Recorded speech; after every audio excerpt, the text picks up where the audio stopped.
বিভাগে বাছাই প্রক্রিয়াতে অনিয়ম, পাশাপাশি গঠনতন্ত্র এবং অন্যান্য আর্থিক অথবা বিভিন্ন দুর্নীতি বা অনিয়মের বিষয়ে এটা সার্বিক অভিযোগ নিয়ে আমরা আসছি। একটা সুনির্দিষ্ট একটা অভিযোগ ছিল, সেই অভিযোগের আলোকে আমরা এখান থেকে রেকর্ডপত্র সংগ্রহ করেছি। আমরা সকাল থেকে এই পর্যন্ত বিভিন্ন রেকর্ডপত্র পর্যালোচনা করলাম, বিভিন্ন ব্যক্তি সংশ্লিষ্ট যারা আছেন তাদের সবার সাথে কথা বললাম।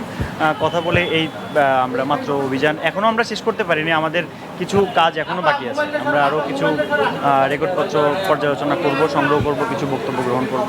এই অবস্থায় একটা সময় ছিল যেটা এন্ট্রিটা খুব সহজ ছিল, ইজি অ্যাক্সেস। সেই সময় প্লাস 60 or 70 এরকম একটা টিম অংশগ্রহণ করতে পারত। কিন্তু পরবর্তীতে দেখা যায় 2022-এর পর থেকে কিছু বার ক্রিয়েট করা হয়, একটা রেস্ট্রিকশন চলে আসে, সেখানে 2-3টার বেশি টিম পার্টিসিপেশন করতে পারে না। সেক্ষেত্রে এটা লেস কম্পিটিটিভ হয়ে যাচ্ছে, প্লাস আমাদের যে ন্যাশনাল টিমের জন্য ভালো প্লেয়ার তৈরির যে পাইপলাইনটা সেটা খুবই সীমিত হয়েছিল। সেই ব্যাপারটাই আমরা বরাবরই ফোকাস করেছি এবং আমরা দেখেছি যে এখানে এমন কিছু রেস্ট্রিকশন বা শর্তাদি দেওয়া হয় যে শর্তাদিটা আমাদের দেশের যে যারা ক্রিকেট ক্লাবগুলো আছেন, যারা হয়তো বা আমাদের দেশের যে ইকোনমিক কন্ডিশন আছে সেখানে আমরা যে প্লেয়ারগুলো তৈরি করতে বা তাদেরকে যে সহায়তা করতে থাকি, অনেক ক্ষেত্রে আমরা দেখি বিভিন্ন প্রত্যন্ত অঞ্চল থেকে আমাদের খুব ভালো মানের প্লেয়ার উঠে আসছে, কিন্তু সেই পদগুলোকে রুদ্ধ করা হয়েছে। আমাদের কাছে এটা প্রাথমিকভাবে মনে হচ্ছে। এর আগের যে বিষয়টা ছিল সেই অভিযোগটা আরেকটা টিম হ্যান্ডেল করছে, তাদের যে রিপোর্টিংটা তো সেটা আমি জানতে পারি না। আজকে আমার যে রিপোর্টিংটা ছিল এটা 3rd ডিভিশন কোয়ালিফাইংয়ের ইস্যুটা কতটুকু স্পষ্ট বা স্বচ্ছ কিনা, যৌক্তিকতা কতটুকু বা এর বৈধতা কেমন, এই ব্যাপারগুলো আমরা বাছাই প্রক্রিয়াতে অনিয়ম ছিল কিনা সেটা দেখলাম। পাশাপাশি বিসিবি যে গঠিত হয়েছে এটা একটা গঠনতন্ত্রের আলোকে পরিচালিত হচ্ছে, সেই গঠনতন্ত্রটাকে কতটুকু বৈধ বা কতটুকু সিদ্ধ সেই ব্যাপারটাও আমরা আজকে পর্যালোচনা করেছি। আমাদের কাছে অভিযোগ ছিল যে গঠনতন্ত্রে কিছু অ্যানোমালিজ আছে, আমরা সেই ব্যাপারটা দেখেছি। এখানে গঠনতন্ত্র নিয়ে যে কোয়েশ্চেনগুলো উঠেছিল সেক্ষেত্রে আদালতের একটা রায় ছিল, সেই জাজমেন্ট অনুযায়ী পরবর্তীতে গঠনতন্ত্র সংশোধিত হয়ে বর্তমানে সেটার আলোকে পরিচালিত হচ্ছে। তবে গঠনতন্ত্রে আমরা পর্যালোচনা বা যাচাইয়ের ক্ষেত্রে যে একটা বিষয় খেয়াল করেছি যে এখানে একটা খুব সুন্দর স্ট্রাকচার্ড এবং অর্গানাইজ একটা প্রতিষ্ঠান হিসেবে তৈরি হওয়ার কথা ছিল বিসিবি, কিন্তু এই জায়গাতে আমরা গ্যাপ পেয়েছি। এখানে সঠিক চাকরি বিধিমালা নেই বা একটা অর্গানাইজেশন হিসাবে স্ট্রাকচার বা সুগঠিত থাকবে সে ব্যাপারটাকে আমরা এখানে গ্যাপ দেখেছি। তো আমরা এই বিষয়টা আরও পর্যালোচনা করতে চাই, আমরা দেখতে চাই যে আদতে ব্যাপারটা কেমন এখানে, বা উদ্যোগ গ্রহণ করা হয়েছিল কিনা, বা এখানে ভবিষ্যতে কী কর্মপরিকল্পনা আছে, বিগত সময়ে কেন এটা তৈরি করা হয়নি, সেই বিষয়গুলো আমরা যাচাই করব। আমরা সেই অভিযোগটা নিয়ে কাজ করছি না যেটা পূর্বের টিম করেছে। পূর্বের টিমের কাজ তাদের ফলো আপে ছিল বা আছে, তারা সেটা নিয়ে কাজ করবে। এখন আমি সেই বিষয়ে কিছু বলতে পারছি না। তবে আজকের আর্থিকের বিষয়টা হচ্ছে, আপনারা রিসেন্ট একটা নিউজ দেখেছেন যে অ্যাকাউন্ট ট্রান্সফার হয়েছে, অ্যাকাউন্টের টাকা ট্রান্সফার হয়েছে ব্যাংক থেকে।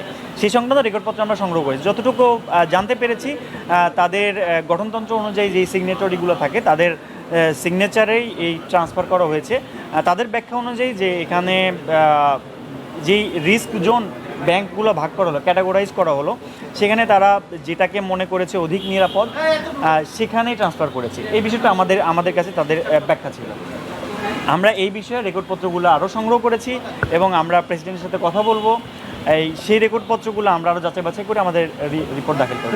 আর্থিক হিসাব পরিচালনার জন্য যারা অথরাইজড তারা এই হিসাব পরিচালনা করতে পারেন।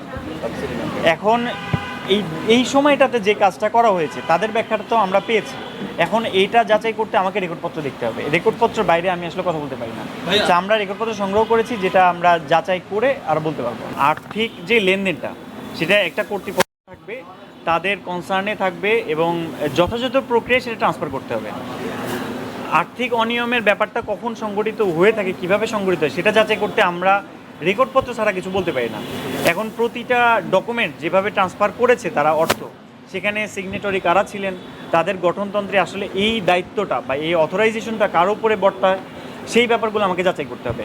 তারা যে দাবি করছেন যে সঠিক ব্যাংকিং চ্যানেলে তারা রেখেছেন বা নিরাপদ জায়গায়, সেফ জোন যেটাকে বলি, যে ব্যাংকিং যেই আমাদের যে ব্যাংক তিনটা ক্যাটাগরি যে নিয়ে আসছে, সেটা হয়েছে কি না আদতে, তাদের দাবিটা কতটুকু যৌক্তিক, আমার সেটা পর্যালোচনা করতে হবে। টেন্ডার প্রক্রিয়াতে অনিয়ম করার তো সুযোগ নেই। আপনি যেটা বলছেন টেন্ডার করতে হলে সেটার একটা প্রক্রিয়া আছে, যথাযথ প্রক্রিয়া অনুসরণ করে টেন্ডার করতে হবে।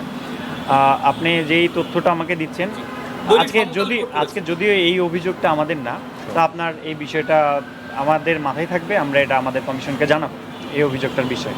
যদি টেন্ডার প্রক্রিয়া বা আমাদের পিপিএ অনুসরণ না করে থাকে, সেটা তো অনিয়মের পর্যায়ে পড়বে। আমরা চাই বিসিবি আমাদের সবার পছন্দের একটা জায়গা, আবেগের জায়গা, সেখান থেকে দেশকে রিপ্রেজেন্টেশন করেন আমাদের প্লেয়াররা, এবং এটা আরও ভালো কাজ আমরা সেটাই চাইবো। পূর্বের যে অনিয়মগুলো হয়েছে, আমরা এসেছি কেন সেই অনিয়মগুলো মানে যেন যারা সংগঠিত করেছে তাদের একটা আইনি প্রক্রিয়ার মধ্যে নিয়ে আসার জন্য। এবং আমরা এটাও চাইবো না যে ভবিষ্যতে সেই বিসিবি আবার ফেরত আসুক। আমরা চাই এই বিসিবিটা আরও স্বচ্ছ সংগঠন হোক, আরও স্ট্রাকচার্ড হোক, আরও অর্গানাইজড হোক, ইন্টারন্যাশনাল স্ট্যান্ডার্ড ফলো করুক, যেন আমরা কোয়ালিটি প্লেয়ার পাই, আমাদের দেশের সম্মানটা বৃদ্ধি পাই, এবং আমাদের যারা এই দেশের মানুষ তারাও যেন একটু স্বস্তি পায়। তাদের যেই আবেগের জায়গা, সেখানে যেন সব কিছু তাদের মনের মতোই হচ্ছে, এমনটাই তারা ভাবে। ক্লাবের ব্যাপারটা আমরা 14টি ক্লাবের ব্যাপারে দেখলাম যে এই ক্লাবগুলোর আসলে এদেরকে কোন প্রক্রিয়াতে অনুমোদন দেওয়া হলো বা অনুমোদন দেওয়া হলো সেটা আমরা যাচাইয়ের জন্য রেকর্ডপত্র চেয়েছি। আমরা আপনাদের সাথে কথা শেষ করে আবার যাব, রেকর্ডপত্রগুলো সংগ্রহ করব। হ্যাঁ, আমরা কিছু সময় জানতে পেরেছি যে এদের মালিকানা পরিবর্তন হচ্ছে, পূর্বের মালিক থেকে নতুন কমিটি কেন হচ্ছে, কারা হচ্ছেন এবং তাদের উদ্দেশ্যটা কী সেটা আমাদের দেখতে হবে। সিসিডিএম থেকে এই থার্ড ডিভিশনের কোয়ালিফাইংয়ের জন্য অনুমোদন দেওয়া হয় বা এই পার্টিসিপেশন কল করে বা বিজ্ঞাপন দেয়, তারপরে তারা সেই কোন একটা প্রক্রিয়াতে গিয়ে তাদেরকে অংশগ্রহণ করে। আমরা দেখেছি যে মাত্র দুইটা টিম তারা এনলিস্টেড হয়েছে, তাদেরকে দিয়ে একটা খেলার আয়োজন করে পরবর্তী তাদের দুইজনকে কোয়ালিফাই করে দিচ্ছে। এখন এইটা কি আরেকটু কম্পিটিটিভ করা যেত কিনা, সেই সময়ে বোর্ড মেম্বার কারা ছিল, মানে এই কমিটিটা কারা ছিল সিসিডিএম, সেই কমিটির তথ্য আমরা সংগ্রহ করেছি। আমাদের কমিশনে অভিযোগ আসে অথবা আমরা স্বপ্রণোদিত হয়ে বিভিন্ন সোর্স থেকে অভিযোগ সংগ্রহ করি। আমাদের কাছে মনে হয় যে এগুলোতে অনিয়ম থাকতে পারে, আমরা সেটা ড্রাইভ করি, আমরা সেটা বের করার চেষ্টা করি, এবং অনেকেই অভিযোগ করে থাকি।